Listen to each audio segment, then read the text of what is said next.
Vizianagaram collectorate వద్ద గిరిజనులు ఆందోళనకు దిగారు. గిరిజన వర్సిటీకి తమ వద్ద అధికారులు భూములు తీసుకుని ఉపాధి కల్పిస్తామని చెప్పి చివరకు మొహం చాటేశారని ఆవేదన వ్యక్తం చేశారు. గిరిజన విశ్వవిద్యాలయానికి భూములు ఇచ్చిన తమకు న్యాయం చేయాలని డిమాండ్ చేశారు.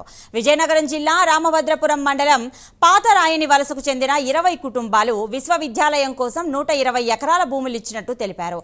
భూములు ఇస్తే ఉపాధి కల్పిస్తామన్నారని, అయితే ఎటువంటి ఉపాధి అవకాశాలు కల్పించలేదని చెప్తున్నారు.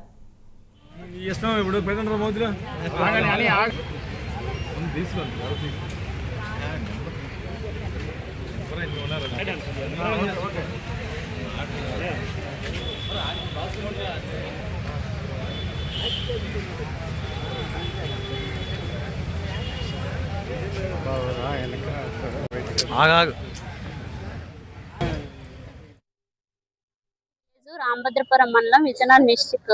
మేము గిరిజన యూనివర్సిటీ స్టార్ట్ చేస్తానని చెప్పి ఉన్నారు. అప్పుడు మా భూములు అయితే ఇచ్చాం. దగ్గరగా 120 ఎకరాలు ఇచ్చాం. ఒక 20 మంది ఫ్యామిలీస్ కూడా ఉన్నారు అందులో.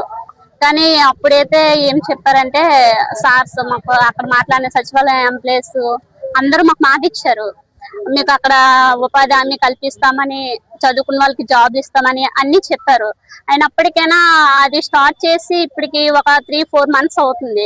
బట్ ఎవరికి మా మా పక్క విలేజ్ వాళ్ళైనా మా ఇచ్చిన వాళ్ళకైనా ఎవరికి భూమి అసలు ఉపాధి అవకాశమే కల్పించలేదు.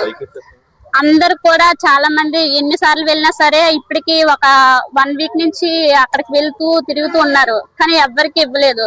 మీరు ఎవరు చెప్పుకున్నా పర్లేదు అనేస్తారు. మేము అందుకనే కలెక్టర్ ఆఫీస్కి వచ్చి ఇలా కంప్లీట్ ఇవ్వడానికి వచ్చి ఉన్నాము.